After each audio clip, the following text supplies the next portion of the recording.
Hey, welcome to the Next Wave podcast. I'm Matt Wolfe, and today we're talking with the founder of Mindstream, a daily AI newsletter.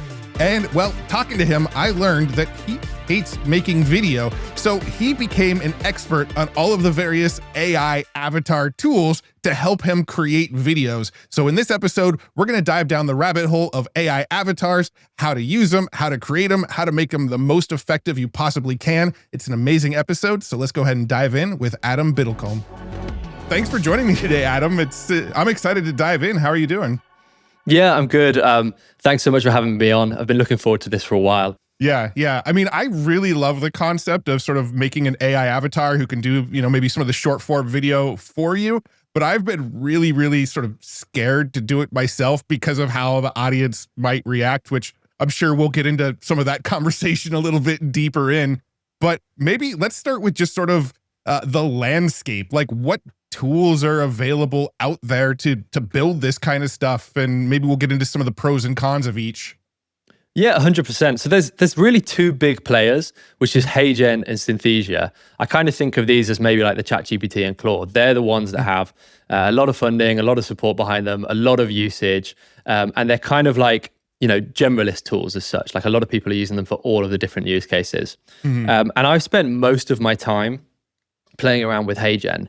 At HubSpot, we have some support from Heygen, so I can get like that little bit of extra love that isn't maybe available to everyone else. But then there are some other tools. I've been playing around with Argyle recently, which is specifically made more for people creating this short form content. So they've got a bit more of like editing built in, and it's just like very quick and easy to use. Whereas Heygen and Synthesia, there might be a little bit of a learning curve. Gotcha. Yeah, I mean, when it comes to like Heygen, when I first came across it, it was called something else, and then they rebranded. But Synthesia was actually the first one that I came across early on and was like super impressed by it. And the way they were sort of angling these things like originally when they first launched was this like marketing tool where you can make customized videos to your audience. So let's say somebody joins your email newsletter, you can actually email them and a personalized video would be talking to you that would say like, hey, Adam, thank you so much for joining the Mindstream newsletter. I really appreciate you joining. Here's some things you can expect from us. And it would like actually personalize that video. But it actually seems that like that was the use case they were pitching, but the use case that it sort of evolved into has been more of this short form content, like AI avatar thing, which has been really interesting to watch. We were talking before we hit record about Rowan Chung, who's been doing a lot of this kind of stuff, and he kind of modeled that from Varun Maya, and then we started to see a whole bunch of other channels pop up that are doing this kind of thing. Yeah, Rowan Chung's Instagram is insane, and he posted a really great case study on it that really kind of inspired me. He spoke about like how many followers. The account grew to 50,000 followers at time of posting, 7 million views. I think he's like more than double that amount of followers now. And it's all exclusively these AI avatar videos. And generally what you find with these pieces of content, if you haven't seen them, is you'll get kind of like 20% of the video will be the avatar speaking to camera, and then 80% will be B-roll. Right. And I think part of the reason with that is if you're seeing the avatar in like quick cuts, it's maybe it isn't really on screen enough to kind of maybe put you off or make you realize that it is an AI avatar, because the fidelity is getting pretty good, but it's not yet kind of human. It's maybe like 85%. So yeah, a lot of B-roll and a lot of cuts to kind of get it to that level where the video is really captivating. Yeah. When I first saw the Varun Maya doing it, the first few videos I saw, I did not even realize they were AI. He actually had to point out, like, that's actually not me speaking. That's actually AI. I believe he used like 11 labs to do the voice to make it sound like him. And it was Heygen to do the actual video. And then Reid Hoffman, I don't know if you're familiar with, he was the founder of LinkedIn. He actually made like AI virtual Reid, and he does like interviews with himself. And originally he was using some sort of like custom model, but it got to a point where Heygen got so good that now the whole virtual Reid is also just Heygen. It's pretty crazy. Yeah. That video was insane. It was a full kind of like studio setup with him sat down speaking to himself. When that came out, that really blew my mind. And you see these kind of use cases out there, like with these sort of leaders in the space, and like you do know that that they're working very closely with the technology leaders to get it to that level. Yeah. What They I'm may even what have I'm access to like a tier that might not be totally public yet, some of these guys. Yeah, I think so. What I'm really interested in, and I think a lot of people in this space, is like, what can we get easily? Like that's where it's going to become adopted by loads and loads and loads of people. So like, where is the technology at with like a very, very basic input? Right. And I've got some examples I can show you. Should we do a Yeah, little I'd bit love of that. So let's first do, I'm going to show you like 10, 20 seconds of 3 models. So I'm going to start off with Heygen, and they're all a little bit different. But what we have with Heygen is the input recording that I've used to train the avatar is the same across all of these 3. So I recorded 2.5 minutes, a script. The script was actually provided by Synthesia, and you just kind of like speak to camera and read the script. And then I've trained the 3 models. Let me share my screen. Cool. So this here is the Heygen test. Do you think faking your Instagram birthday still works? Not anymore. Instagram has leveled up its AI to spot underage users, even if they lie about their age. It can read between the lines from a sweet 16 caption to user reports. And if it thinks you're under 16, you're... So yeah, that's really I think good. this That was generated with Heygen? Yeah, so the video is in Heygen. What I've done is I've actually uploaded my own audio, like true audio recorded with into this microphone. So this, in my opinion, is one of the ways to get like a real jump in the output. Heygen has this like really easily to do. I've tested the Heygen audio, which I have elsewhere, but natively the audio options from these tools I don't think are great. You mentioned 11 Labs earlier. They do kind of integrate with 11 Labs, so you can go and train a voice on 11 Labs separately and like connect that in. But if you do have the time, to record like a 60-second audio input, that's probably where I'd go. I think that's where, and just for general context, we're going to start posting these clips like every day across the Mindstream, Instagram, and LinkedIn, actually starting today. So this is what we're going to be doing currently. So jumping over to Synthesia. Synthesia is the same input, but in this case, we're using their audio. Think faking your Insta birthday still works? Not anymore. Instagram has leveled up its AI to spot underage users, even if they lie about their age. It can read between the lines from a sweet 16 inches caption to user reports. And if it thinks you're under 16, you're automatically placed in a teen account. These accounts come with... So what I think is really interesting is I actually think the lip syncing and the fidelity is better here, but maybe that's because you're using their audio, right? Whereas if you're kind of uploading the audio separately, the kind of the model is kind of struggling to maybe pick up your audio. So you almost have this like trade-off of like, what's more important, the audio or the kind of lip syncing fidelity? Yeah. And it's so funny. I remember when I was listening to you speaking about 11 Labs, you said that when you listen to your own voice, it sounds rubbish. But when anyone else listens to it, they tell you it's good. And I kind of think it might be the same with me critiquing the Adam AI avatar. And I probably need to give these to somebody else to tell me which really is the better option. Yeah. It's a weird phenomenon that happens. Yeah. With the 11 Labs, I'm like, this doesn't sound like me at all. And then all of the comments are like, it sounds exactly like you. And when I watched this, I was really impressed with the voice that came out of it. I feel like maybe with Heygen, there was a little bit more motion in your head, where this one, it felt like you looked a little stiffer, but the voice sounded great to me. Yeah. And the other thing that I've learned kind of when playing around with these models is the audio input, like when you're using your own voice, really dictates how the video output comes out. So if you record like the audio input and be like really dynamic and energized, then the kind of avatar will move around a little bit more. And if you speak a little bit slower and monotone, it doesn't give that level of dynamism. The third one I wanted to show you is Argyle. And what I really liked about Argyle is I trained the model with the same input, and then to create the video, I put in the script. And then as you're going through the creation process, it just added subtitles for me. And it said to me, do you want to add B-roll? And I was like, sure, okay. So this output, I have done no editing. I have not like checked it or anything. I've just accepted the subtitles, accepted the B-roll. And when you talk about speed to execution, this is really exciting. Cool. Let's check it out. Think faking your Insta birthday still works? Not anymore. Instagram has leveled up its AI to spot underage users, even if they lie about their age. It can read between the lines, from a sweet 16 caption to user reports. And if it thinks you're under 16, you're automatically placed in a teen account. These accounts come with serious restrictions. I think this is awesome. I think to get that level of output from just putting a script in, like it's reading the script, it's finding B-roll that's relevant, and like the B-roll is very relevant. It's added that music in. Obviously, this is all adjustable, but to go from like idea to posting in this format with no editor, researching your own B-roll or whatever, I think this is a pretty cool kind of like one-stop solution for this specific use case. And with the Argyle, is it its own custom model, or is it using like a Heygen or Synthesia on the back end? Do you know?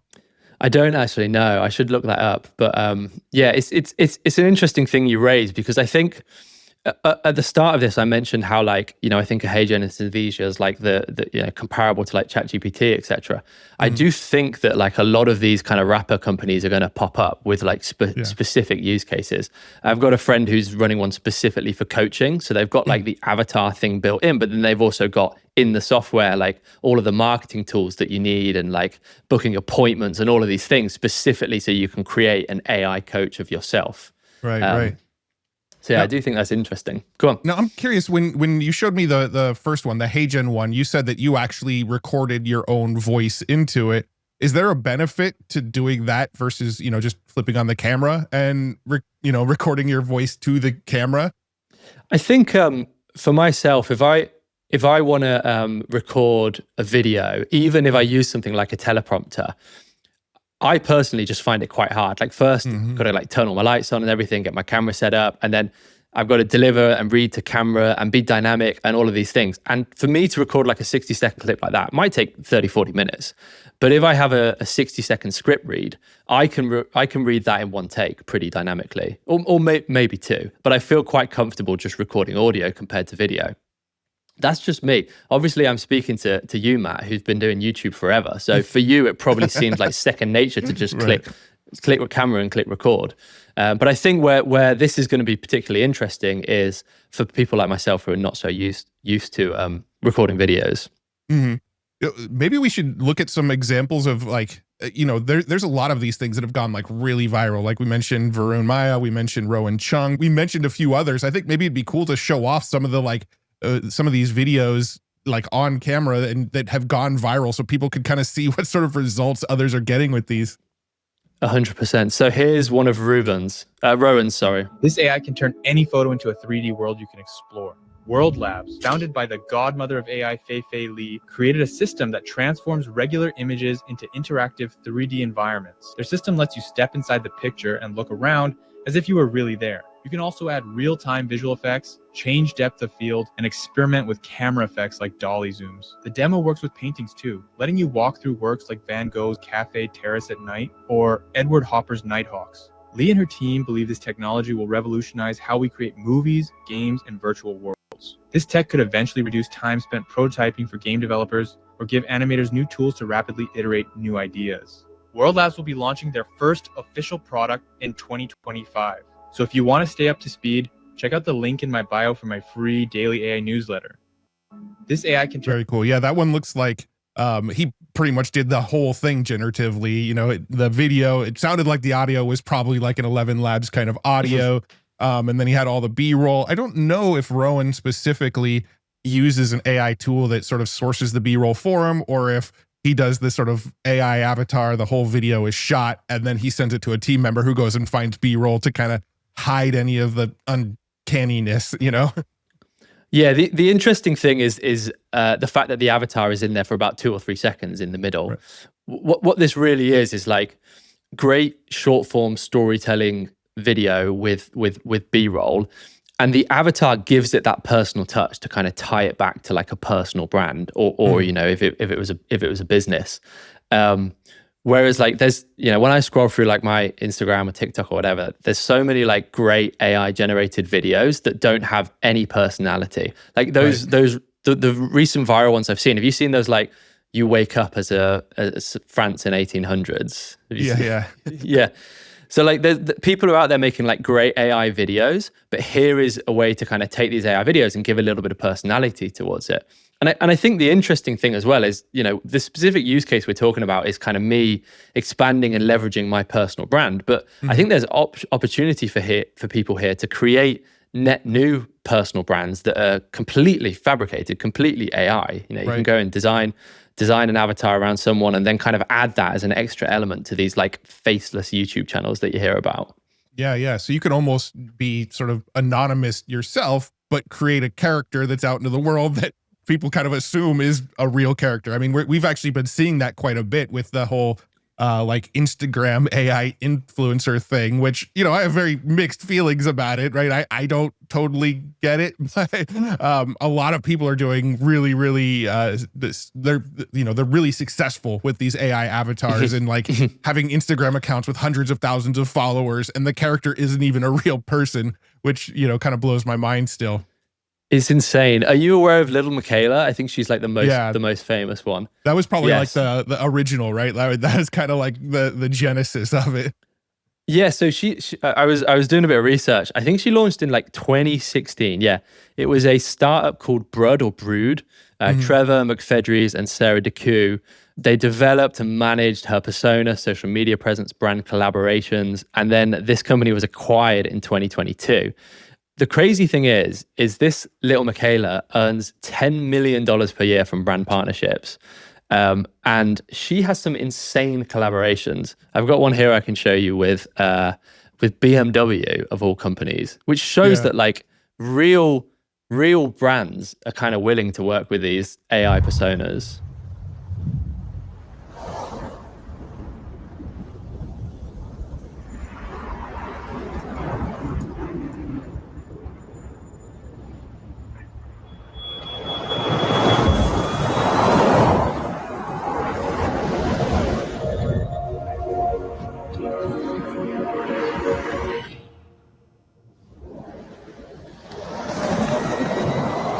Yeah, we won't watch the whole thing, but this absolutely blows my mind. And I think the thing that's interesting is that we talk about this being launched in like 2016. This was pretty technologically revolutionary at the time, really. Like this is not easy to do. But now with some of these tools, like anyone can do this for like $50 a month and go and create these personas. And I think this AI influencer industry thing is really going to expand. And I don't really know what that means for like, you know, the future. It's quite scary. Yeah, I don't know. I think there's sort of like a generational thing, right? Like I feel like, you know, at my age, like I don't totally get it, but I feel like I might be sort of like aged out of it, right? Because a lot of like younger generations are really into the whole like character AI thing and, you know, chatting with fictional characters on character AI, and that seems to be a popular thing. Obviously, a lot of these Instagram AI influencers get a lot of followers. For whatever reason, it doesn't click in my brain. Like when it comes to social media, I like to connect with other humans, but I also, again, I think it's a generational thing. I think as younger generations sort of grow up with this kind of technology sort of being natively in their lives, it's just going to become more and more normal. I don't know how I feel about that though. Yeah, it's very strange. I was kind of looking through her Instagram earlier, and this one video like really blew my mind. She was reviewing a skincare brand. So it's this digital avatar, like putting this kind of like skincare, like makeup stuff on and being like, this is great. It's going to make your skin really like clean and whatever.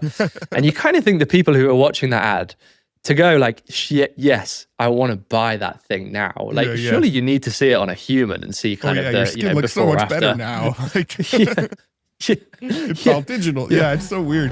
Hey, real quick, if you're enjoying this conversation with Adam and you're curious about AI avatars, we put something together to help you get started. When Adam first started experimenting with avatars, he had to figure it all out the hard way. Platforms, setup, what actually works. So we made a quick playbook that tackles the basics, tackles the common questions, and includes 3 plug-and-play templates so you can start creating in just 15 minutes. It's made just for this episode. Click the link in the description or scan the QR code to grab it. Now, let's get back to the show. I'm curious. So we were talking about Rowan earlier, and you mentioned he put out a report, and in the report, he did comment about like how it was perceived. What were some of the like things that were talked about? Because, you know, like we sort of mentioned in the beginning, my sort of biggest worry around doing that kind of thing as short form video is just how it's going to be perceived. The funny thing is I watch Rowan's videos and I watch Varun's videos and I don't really think twice about it, but I'm worried about doing it myself because I've sort of put myself out there. I haven't been an AI avatar. If I start doing it, are people going to be like, oh, he's starting to go the lazy route or whatever? I just don't know how it'll be perceived. And that's what worries me about it. Yeah, it's wild. Like Rowan put out this tweet, and maybe we can link it below. But the kind of crux of it is he says like nobody cared. Like he didn't have any negative sentiment, and I think that is partly due to the AI thing, but also partly because of the kind of quality of the work he did. I think if he was to start posting like AI avatar content and like the B-roll wasn't as kind of relevant and researched and all of those things, like we said, and the script wasn't so good at storytelling, you know, I think people need good content. That's what people are like desperate for. And if you can deliver that with this technology, then I don't think people are going to be too unhappy. And the other thing he said, which I think is crazy, is he believes that the avatar is better than he is on camera. So again, I think he's potentially quite similar to me. Don't really want to do video, don't have a bunch of experience with it. Let's look at this technology. Whereas again, for you, I think it would be quite a leap. You know, biggest AI YouTuber. He's had enough of doing video. Yeah. I mean, I know Rowan personally pretty well, and I can attest to the fact he doesn't want to be on camera. We've tried to get him on this podcast. I'm calling him out right now. We've tried to get him on this podcast a handful of times, and he's always been like, "Yeah, I don't really want to be on camera." So I know that's kind of the case with him. Is he prefers to be behind the camera, run his newsletter, and put out videos like that. So I think like the sort of next logical discussion here is like outside of this sort of virtual influencer kind of concept, maybe we can sort of rattle off some of the various like other ways to use kind of this technology. I already mentioned one in the very beginning when this stuff first came out, sort of personalized videos that look like you created this video specifically for the person that just opted in, right? There's APIs that can automatically, whenever you opt into an email list, feed the person's name into like a Heygen generator. Heygen generates the videos, and then 30 minutes later you get a welcome email with a personalized video to you, which is really, really going to probably increase retention because people feel like, oh my God, this guy just sent me a video. Like even if they know it's AI, they'll be like, I can't believe they sent me this personalized thing. So that's like one other use case that I've seen, but what are some other sort of business implications? This is obviously a HubSpot podcast. They're a B2B company. Like anybody that's listening to this, how else can they use this stuff? Yeah, just one thing I'll say on that personalization. Like if you think about this AI avatar, like say Heygen as part of like a big tool stack, personalization is getting more and more important. And like when you receive an email in your inbox that doesn't have a level of personalization, it's almost an insult to like today. I'm really excited to see people integrating this tool with something like Clay. So like you get the personalization of like, hey, Matt, as an introduction, but then it can also bring in like extra personalization. Like I've scraped your LinkedIn and I know everything about you, and I can make that personal message specifically to you. I think when you start getting videos like that land in your inbox, and I get these sales emails quite often now where someone's like, they're offering me like, let's say LinkedIn personal branding services, and they've done like a 20-second loom of them scrolling up and down my LinkedIn account while they're kind of playing me a not very personalized thing over the top. I think personalization in outreach, where you are using an AI avatar to give the personalization of yourself, but you're integrating with tools like Clay to get a lot of information on someone and have very, very targeted outreach. I think that's super exciting. Yeah, no, that's definitely another thing. I mean, you've got these tools like I think it's pronounced N8N or Nathan, I don't know, but it's like an AI automation tool where you can sort to connect all of these various tools together. So it can do things like that. Like when somebody opts in, go scrape their email, add it to my CRM, or not their email, go scrape their LinkedIn, add it to my CRM, go, look at their Twitter bio, add it to my CRM, go look at, do they have a website? Go add that info to my CRM, and then it can pull all that data, feed it into, ChatGPT or Claude or Gemini or whatever. and write up like a personalized message about them. Like, hey, I know you're into guitar and surfing. That's really cool. I'm into that too, whatever, right? And send like a personalized email based on all of this information that it grabbed, and then even feed it into Heygen and create a personalized video with all of that information. And I mean, right now, I feel like that stuff's still kind of expensive and still pretty slow, but I mean, it's the worst it's ever going to be, right? Like, as the saying goes, it's only going to get easier and faster. Yeah, 100%. I think when you look at like how things are changing across any type of content creation. So we've talked about social media, like content creators. You could look at onboarding documents for your team. You can look at sales outreach. You can look at weekly reports in your Slack. You can look at investor emails. Like any of these sorts of things, you're kind of starting to see often like a little bit at the top of the email where you can listen to the email. I think in the future, there's the option where you can watch the email. And I think that the nice thing about all these additional kind of, or like the democratizing of content creation, let's say, it enables people to create content for others in the way that they like to consume it. You know, someone who is a newsletter operator, now they have a video podcast with Heygen. They also have an audio podcast. They also have short form content that they've created. And you're just able to kind of meet your audience where they want to be met. I wonder how long it's going to be before, you know, companies like Twitter or Facebook, Instagram allow sort of this extra personalization on the video, right? You're scrolling your Instagram feed and it's like, hey, Matt, stop for a sec. You know, hey, Adam, stop for a sec. Have you checked out, you know, this elderberry supplement, you know, whatever, right? But it's like it personalizes and stops you based on like, you know, knowing your name and all the details these companies have on you. I bet you it's not far off. Although I do feel some of those companies may like test that and then sort of pull back on it as people get creeped out by it. Yeah, I think so. The adoption curve is going to take a bit of time. I'm pretty sure you might know about this. I'm pretty sure I saw that Instagram was testing translation, which is another thing that these avatars can do. So, you know, if you're putting out content generically in English, like it's going to automatically translate it into Spanish or whatever for different audiences. So that's almost like the first step of that coming out. Yeah. And not only is it translating it, it's actually like I don't know if the Instagram specifically is doing it, but I know Heygen does it. It actually lip syncs it so it looks like you're actually saying it in that other language, where like, you know, YouTube has native translation now. I don't think it's rolled out to everybody yet, but they have this native audio translation feature, but it doesn't sync anything up. It just sort of overdubs like a translated voice over to the rest of the video. But with like Heygen and Synthesia and some of these tools that are out now, it actually changes your lips. So it looks like you're saying it in that language. It doesn't actually look like a dub anymore. Yeah, 100%. And I think if you're a big content production, whatever, you know, even looking at a company like HubSpot that produces all of this video content, being able to distribute that worldwide to like every market is a huge piece of leverage of this technology. Yeah. I mean, even on YouTube. So I was listening to, there was an interview that Colin and Samir did with Mark Zuckerberg. And then later in the interview, Mr. Beast jumped on, right? And when Mr. Beast was on this interview, he was telling Mark Zuckerberg that only about 30% of his audience speaks English. And the reason he's not putting more focus on Facebook is because Facebook doesn't have that native translation and YouTube does. And, you know, when he puts it on YouTube, again, 30% of people are listening in English. The other 70% are completely different languages. So it's like, if he puts it on Facebook, he's like missing out on potentially 70% of the people that could watch his videos.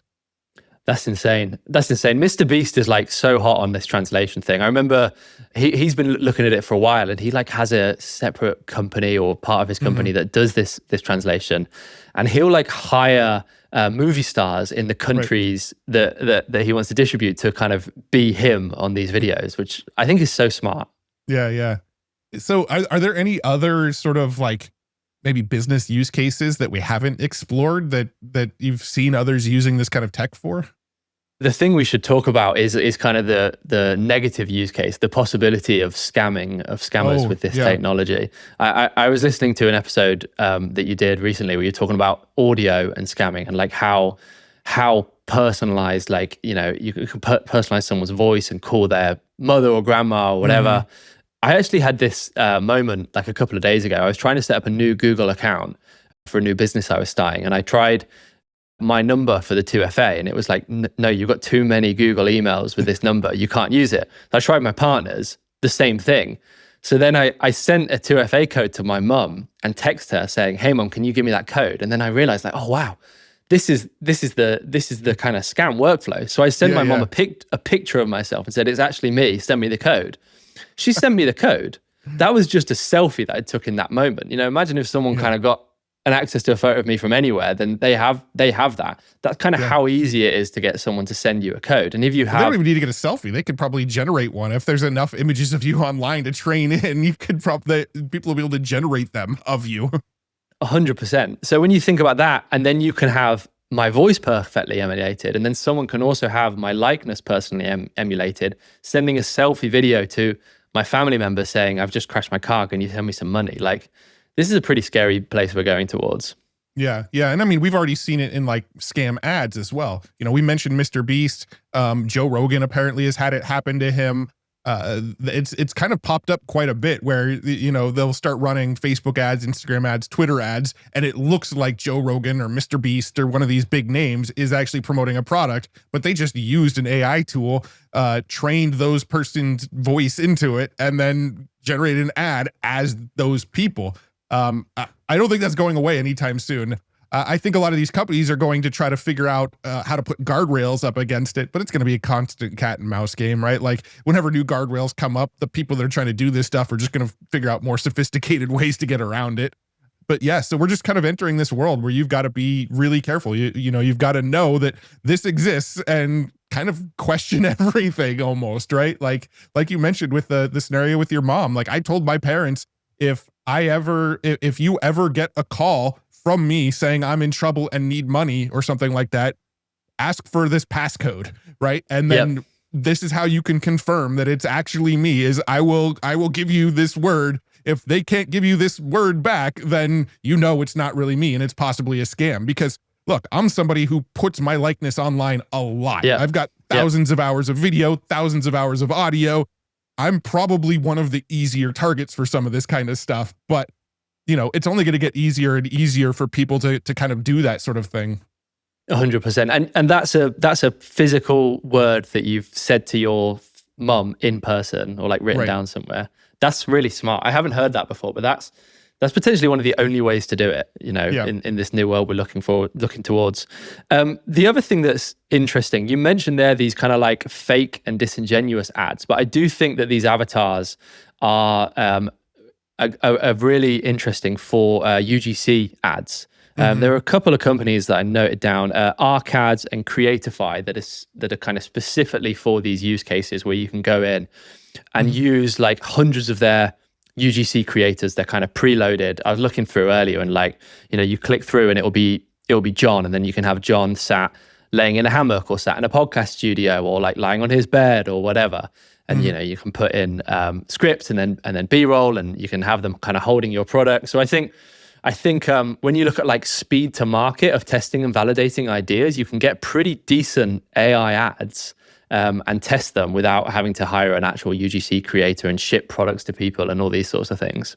Yeah. I was looking at Arcads the other day. I thought it was interesting that they actually used real actors, right? They didn't go and create like AI characters and now you can go and generate videos with those AI characters. They actually got a whole bunch of actors to come in and actually do a bunch of training, and then they use those actors inside, which if I was one of those actors, I don't know, that would make me nervous, right? Like you're scrolling Twitter and you see yourself in a Viagra ad or something, you know? That's crazy. I didn't realize they'd use real people to create their avatars. That's quite interesting. That probably has to tell you that it's you cannot create the likeness of a person as well as a real person, or at least you cannot create the likeness of a person to the level that an AI can mimic a person, which is quite interesting. Yeah. I think I think they had these people go and do a lot of the sort of reactions, because if you look at Arcads, it's a lot of reactions. It's people like pointing up or people doing like the shocked face or crying or, laughing or that kind of thing. And from what I understand, they brought in actors, had them do all of those things. And now you can prompt it and it will sort of mimic what they did. But obviously, there's speaking involved and stuff like that. So it's sort of generating the reaction, but they actually have footage of those people doing those real reactions as well to sort of fine tune it on those kinds of reactions. That's really smart. I'd love to know the deal that those UGC creators made. Is it a one-time fee that they got paid to kind of lease their likeness forever? Or are they getting like 2 cents every time someone makes an ad with their likeness? Yeah, I have no clue. I was actually reading a story the other day though about how a bunch of I don't know a bunch, but like a handful of Hollywood actors are all like really, really upset because they actually gave permission and gave people the ability to use their likeness in ads and things like that. And now they're all frustrated because they're starting to see ads that they would have never actually approved being in spreading online. So yeah, it's definitely a really weird and interesting world we're entering into with this. But I mean, this sort of like ethical use cases of making your own creators and making your own short form videos or creating ads for your own products. To me, it's really exciting, but you do have that sort of unethical counterbalance that needs to be figured out as well. 100%. I think that's the case with kind of all of these new AI technologies. The other thing I think is interesting is the idea of brands and creator-led brands. And sometimes you will have a brand that kind of starts with a creator, and then that creator will move on for whatever reason, and the brand kind of gets left. I think that there's a world where we see kind of brands that create AI personas that become the creator for that brand, but is forever, it's not a real person, it's forever licensed to the brand. Like even kind of like the Duolingo owl. Like is there a version of that where, that owl is actually like an AI avatar, creator type thing that's doing all this like video content? There's obviously a range of like more and less human. Like you could also have, like this Lil Miquela example. Like if Lil Miquela was to license herself forever to BMW and was forever the spokesperson to BMW, you can kind of create these brands around creators and get the momentum of a creator-led brand, but never ever have the risk of that creator moving away from the brand. Yeah, we were actually talking, we had Nicola from Wonder Studio on the show not too long ago. And when we were talking to him, we were talking about this concept of like, if you're a brand, you can create your own, Geico Gecko. I'm not sure if you're familiar with that brand or not where you are, but the Geico Gecko, Tony the Tiger, all of these companies that have like this mascot that's not a real human, but people know the mascot, right? Anybody can go and create that now and have that mascot do these ads for them. This was in the context of using Wonder Studio and actually creating like a 3D character model of it and then putting them in a world using something like Wonder Studio. But yeah, I mean, like anybody can go and do that now and have their own sort of mascot. Like for me, I can have like an animated cartoon Wolfe or something that pops up in my videos and I own him forever. That's my IP. He's never going to go look for another job. Yeah. And then when you think about where you can place that character, like, you pick up the phone. Geico's an insurance company, right? Car insurance. Yeah, I think I know them from streaming football from gotcha. American channels. So you pick up the phone to kind of like tell them you crashed your car, and it's the Geico Gecko that answers you, you like do the chatbot on the website, and like the avatar of them pops up, and it's not just a chatbot, it's like the Gecko speaking to you. I think it's a really smart opportunity for some brand to go out and really, really own this and put this, like, whatever it is, everywhere, like all the touch points with this brand. You can even imagine walking into a store, like walking into the Apple store, and there's this like Apple like talking to you, like a hologram of an Apple. The company, I think they're called Hypervision, that are doing these holograms, which are similar to the avatars for like conference booths and like welcoming in stores. So I think that's a kind of exciting tangent of it. Yeah. I went to a small meetup up in San Francisco a couple months ago. And as you walked in the door, it wasn't a hologram. It was like a giant flat screen TV that had like a camera on the top. But as you walk in the door, it was like hey, welcome into our store. Oh, I love the shirt you're wearing. That plaid looks really good on you. Oh, and you've got a nicely trimmed beard. Thanks for joining us today, right? And it was actually like commenting on your appearance as you walked in, right? Yeah. I can totally see stuff like that either in hologram or, in the beginning, maybe on just like big flat screen TVs that's sort of interacting with you, but it's a character interacting with you and actually sort of giving feedback and actually responding to what it sees. So it's actually specifically talking about you as you walk through the door. 100%. It sounds insane, and it sounds like a Black Mirror episode, but really with the kind of like piecing these tools together, it could be like 6-12 months away. I think you'll probably do it today, if you wanted to. I think it's super exciting. Yeah, for sure.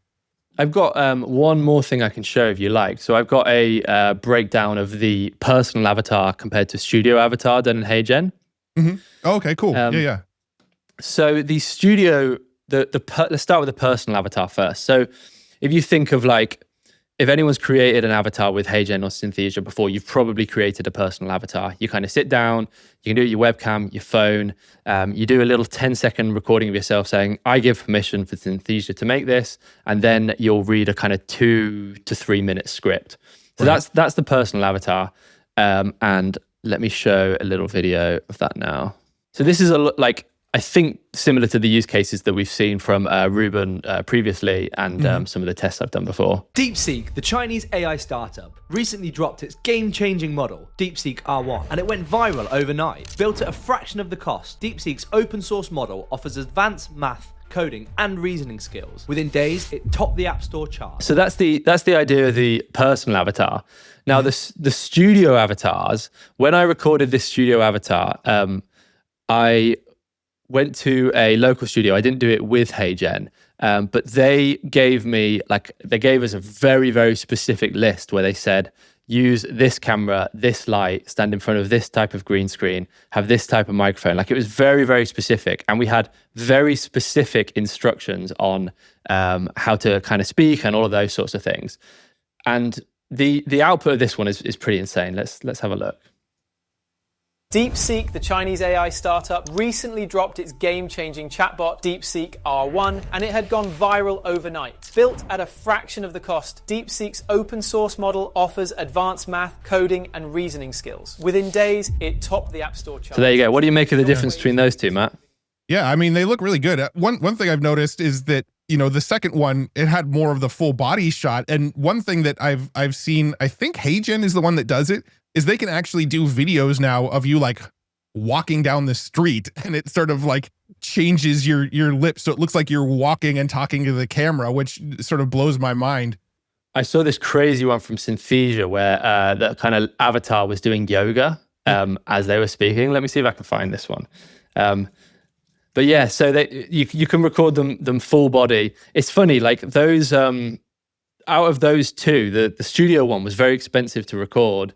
And it had a lot longer process, and we work kind of more in collaboration with Heygen. But because you have the green screen, you can imagine that is amazing for there's so many use cases you can imagine that from, changing the background all the time,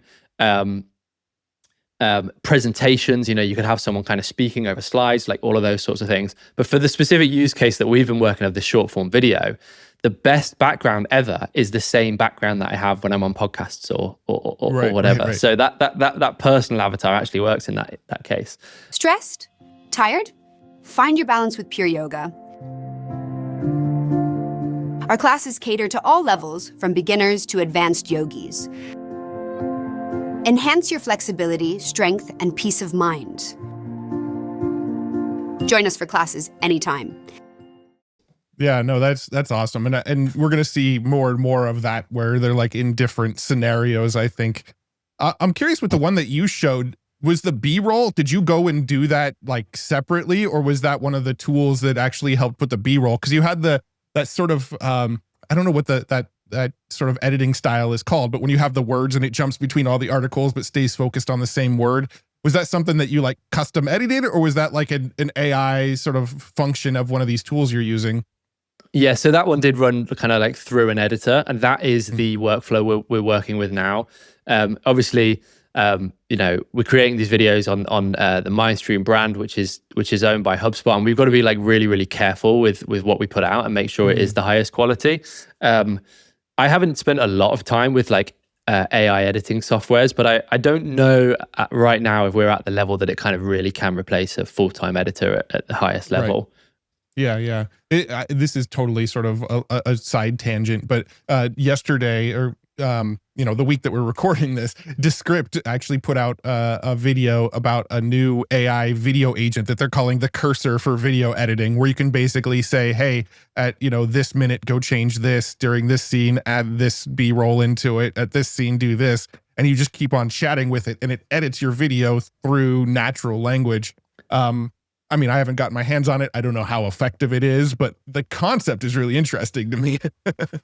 Yeah, that's really smart. My editor has said to me that like Descript is his favorite, but it's kind of like vibe editing, like we're seeing this vibe coding now, right? And I think the magic of it with any of these things is if an AI tool can make it easier to do something, you still need to know what you're trying to do to get there. Right. And someone who's got a kind of 1,000 hours of video editing experience, put the AI tool in their hand, they're going to get like a 10x output compared to 100%. myself, who's never edited videos and just like, oh, where do I even start?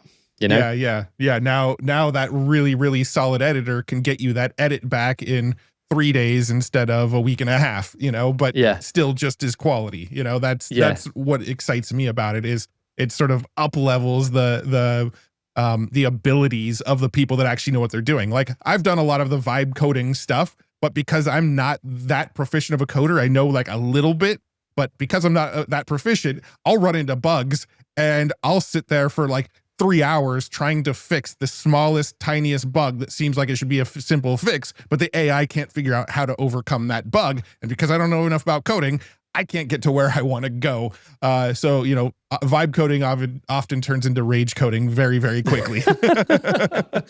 100%. One more thing I'll say that I've found really interesting with these avatars, and I do think it's a little bit of a barrier when you're just kind of like, say the layman sitting down to make their first avatar. We did the studio avatar first with Heygen. We did that back in January, and I've worked closely with them. And recently we did a personal avatar. So this is like the basic one. But I did the recording with a Heygen kind of consultant on call with me. So I went and did the 2-minute recording, and he said, okay, now let's change this thing. And we did eight inputs until he said, that input will create the best avatar. And what that input is doesn't really feel like it will create the best avatar. If you imagine like you want to create an avatar that's going to do kind of social media reels, you'd expect the input to be like, hey guys, it's Adam here, and do like the YouTube voice. Right. If you do that, it will break the avatar. You need to get the best avatar output, you need to be the least human. And the kind of the take that the kind of Heygen tech team were most happy with, I was literally sitting there and going, hello, my name is Adam, speaking really, really slowly. And when you do a hand movement, they say like, bring it up, hold it for like 3 seconds, and then take it down really slowly. If you do this, like it will break the model.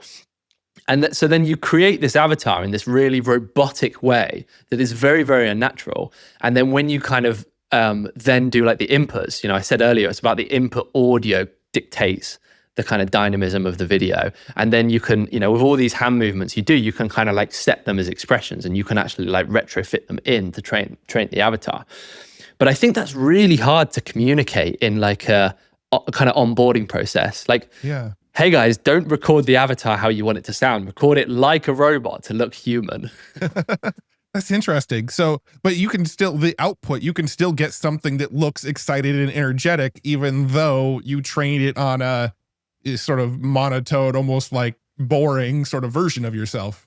Yeah, and I'll clarify. It's not monotone or boring. It's very, very slow. Okay, slow. Okay, very slow. And when you're kind of doing your like voice movement, if you're doing like facial features or whatever, you kind of have to like accentuate them and move slowly. So it's unnatural. It's very, very unnatural. The kind of input you have to do. And yeah, again, if you're sitting down and you're like, well, I want my avatar to be very, very professional or very dynamic or whatever, that's kind of all done in the edit, really, not in the input recording of the avatar. No, I think that's a really, really good takeaway. I'm glad you you added that in, because I think that'll be like really, really helpful to people. You know, one thing I mentioned sort of off recording is that I have issues because I have a beard, and sometimes like the beard starts to look a little blurry and fuzzy around my lips as I start talking, or it looks like I have hair on my lips, or, you know, something weird like that when I go to generate something. But what you just described could be the solution to it, right? I tend to get really excited and just talk really, really fast. So when I go and train one of those models, I do it how I do it on video. I talk fast, I sound excited. Maybe that's the problem. Maybe that's what I'm doing wrong. Potentially, if you're speaking kind of at the level you are now, I do think the model will struggle based on what I've been taught. Another thing that's obvious that I haven't mentioned: don't ever cover your mouth. So the way you're sat now, you're sat quite close to your microphone. You know, if you did like kind of dip into that's going to break it as well. So yeah, like super slowly. You have to take long pauses kind of between the scripts they give you. You also have to have a like home base. So on the studio avatar, I was kind of holding my hands like that. You know, I had to do that and move away from that, but always come back to that. So, you know, if you don't want your hands in shot, keep them out of shot, bring them into shot for a movement, but then take them back out. You have to kind of have that home base that you always come back to. Right. And same rules apply for either of the models that you're using? I believe so. All this kind of learning I've got is from working with Heygen. I would assume it applies to Synthesia and Agile and all of them as well. Awesome. So this has been super fascinating. I really, really appreciate all the tips and insights. And I think a lot of people are going to have a lot of ideas of how they can go and use this technology inside of their marketing, or if they want to go and become a creator or things like that. If people want to go and learn more from you, learn more about what you're up to, where can they go check you out? So I'm very active on LinkedIn. I post twice a day there. It's just my name, Adam Biddlecombe. But also I'm still running the Mindstream newsletter. It's now owned by HubSpot. So if you want kind of daily AI updates, make sure to subscribe to Mindstream. Cool. And where do they go to subscribe to it? Mindstream.news. You can tell I don't do too many pods, can't you? All good. But yeah, that's why I ask. This has been so much fun, Matt. Thanks for having me on. It's been a blast. Yeah, thanks for joining me. And everybody who's listening, if you enjoy this type of content, make sure you like this video and subscribe to this podcast, because we've got more where that came from. Thanks so much.